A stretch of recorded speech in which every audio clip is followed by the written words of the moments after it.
Hey, you awesome, beautiful, wonderful person. Anxiety and depression, there is a way out. I want to encourage you. I want to say to you, there's a way out. Knowing it very well. I never understood it, that I actually had it all my life. I never understood it. And when I started getting extreme panic attacks and depression and more panic attacks and more stuff, and I bind, I loose, I confess, whatever. I was bound to my house. I had fear. I had, fight or flight continuously. I know anxiety and depression. Not just I'm scared about speaking or whatever, but I understand the inner turmoil within a person. But there's a way out. So I want to encourage you this morning, because it is a mental awareness month, and I think it should be every single day. So I want to not belittle what you are going through. It's hard. It's difficult to live with this thing that is chasing you. And it's not who you are. You're stuck in hell. Yeah, it's hell. I know the feeling very, very well, that you're stuck in hell. You can't get out. And this is your life. So I want to say to you, it's not the truth. I want to say to you, there's a way out. The way out, it's not going to be easy. It's not going to be fun. But it took me a while to get out of it. I had an encounter with the Father the one day, because I said to the Lord, I don't understand this, because it's not who I am. And I thought I was broken, and there's no way out. I'm broken, and this is who I am, and there's no way out, and this is just my punishment, or this is my life. This is the God's given life for me, and I must just live with it, and blah blah blah. And yes, so I had an encounter with the Father one night, and I saw anxiety and depression, and in the dark place, in the darkness, because the Lord comes into our darkness, and I saw anxiety and I saw depression, and I just embraced it. I said, I love you. And then anxiety, embraced, I love you. So anxiety and depression, I embraced and loved them. And then I saw the Father at the side, and I looked at the Father and I said, Father, can I also hug you and bless you? And the Lord spoke to my heart, says, Johan, I've always been there in your anxiety and depression. The problem is that I saw myself broken. I saw myself, this anxiety depression is going to rule my life, and it's not the truth. And as soon as I understood that what the Father was saying to me, that He was just saying embrace anxiety and depression, that sounds so wrong. Is that what happens is that in my heart the Lord spoke and says, Johan, live your life. No matter anxiety and depression, it's there, live it. Say to you, I hear you, but it's not who I am. Depression I hear is not who I am. This fight or flight feeling, it's not who I am. This what if moments, what if this is a sickness, what if it's a disease? I went to so many doctors, I went to so many tests, and this one said that, and this one did that. I went to all the regimes, I went to all of these things, and at the end of the day, I just was looking for answers, for quick fixes. But the fix was, I was brought up in a very hectic environment. I was brought up in a place, always anxiety, always performing.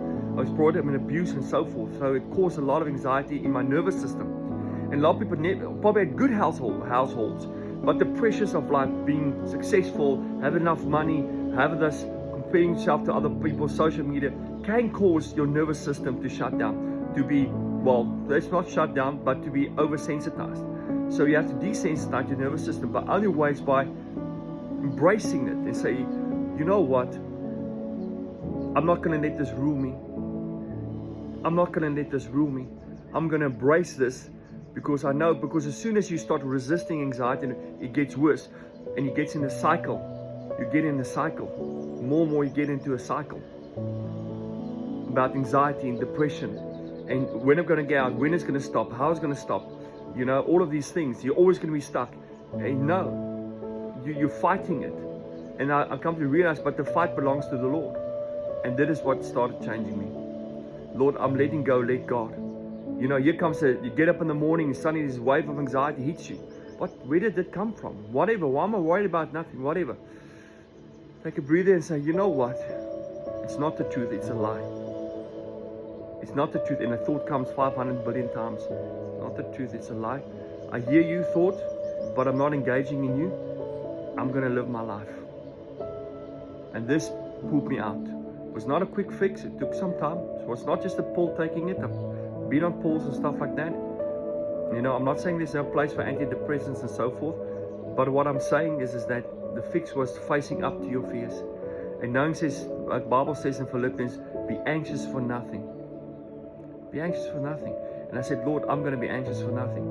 And how it sounds so simple, yet it's very, very hectic, because that thought comes that you're not going to make it.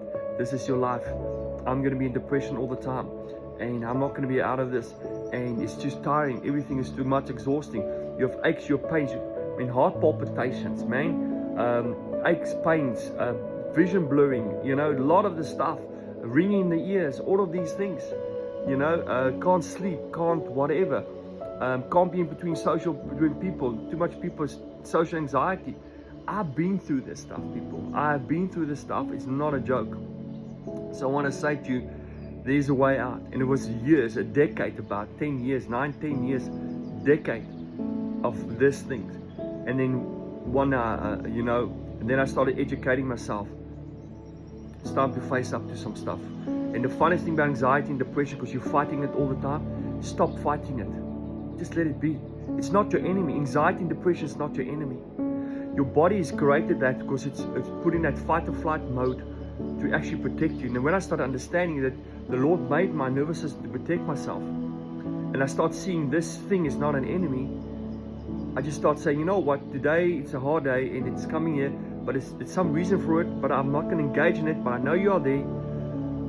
I'm just going to live my life. I'm going to enjoy today. And it's going to back of my mind, but what if, and I can't, whatever. No, I hear you, but I'm going to go do my day. I'm going to do my thing. So I want to say to you this morning, it doesn't mean it's going to happen instantaneously. No, it's a workaround. You have to work through this. It's going to take time. It's going to take a lot of time, a lot of effort, maybe a lot of crying, a lot of frustration, irritation, but you can get through this. So I'm saying you can get through this. You can get through this. And when I allow the Lord to work in my heart more and more, knowing who I am in Christ, it actually helps a lot. But a lot of people don't even need Jesus. You don't need Jesus to get through this stuff. I said to people, what? No, you don't. You just face up to this stuff. And to face up to anxiety, depression, it's not easy. But with Christ, it's so much better. Because He gives you the strength. I was mad at God. I saw it, God. I saw it, felt that He left me, like He forsake me, that He is just, He's a narcissist, freaking evil bastard. That's how I saw the Father, because Lord used me to heal the sick and raise the dead. Yes, you can see my stuff on YouTube and all of these things. So I was mad at God that you used me mightily, but now I'm stuck in this and there's no way out for me. Years of doctors and medications and all of these things, and going to this one, go to this, that, whatever, through all of these things that I've gone through, and nothing helped. And I thought, this is wrong, this, and while on Google and all of these things, it made me more paranoid. And then again in fear, I confessed more and whatever, and I went to the cycle of these things. So I want to say to you this morning, there's a way out. Embrace it. It sounds so opposite. Say, depression, I'm not fighting you anymore. Is I'm not fighting you anymore. You are there, I hear you, but I'm going to live my life and see what happens. Just give me a comment, give me whatever, give me a thumbs up. And, if you want me to talk more about this, there's a lot more to this. Please, there's a lot more to this. It's not that simple, but there's a lot more to this, to get through this. But I want to say it's possible. And you know what? And a lot of people want to fight this and call us demons and shit and whatever, I don't know. But I want to say to you, there's a way out. But it's embracing your fears, facing up to your fears and anxiety. And it's scary. It's scary, it's not funny, but it's possible. So I want to say to you, from a person that went through hectic anxiety, depression, panic attacks, how many times, can't sleep, can't freaking see properly through the one eye, ears ringing, heart palpitations, pains, breathlessness, shit. I went through all of that cock. I went through that shit. It's not a joke. So I want to say to you, it's a way, there's a way out. I want to say to you, love you, babe.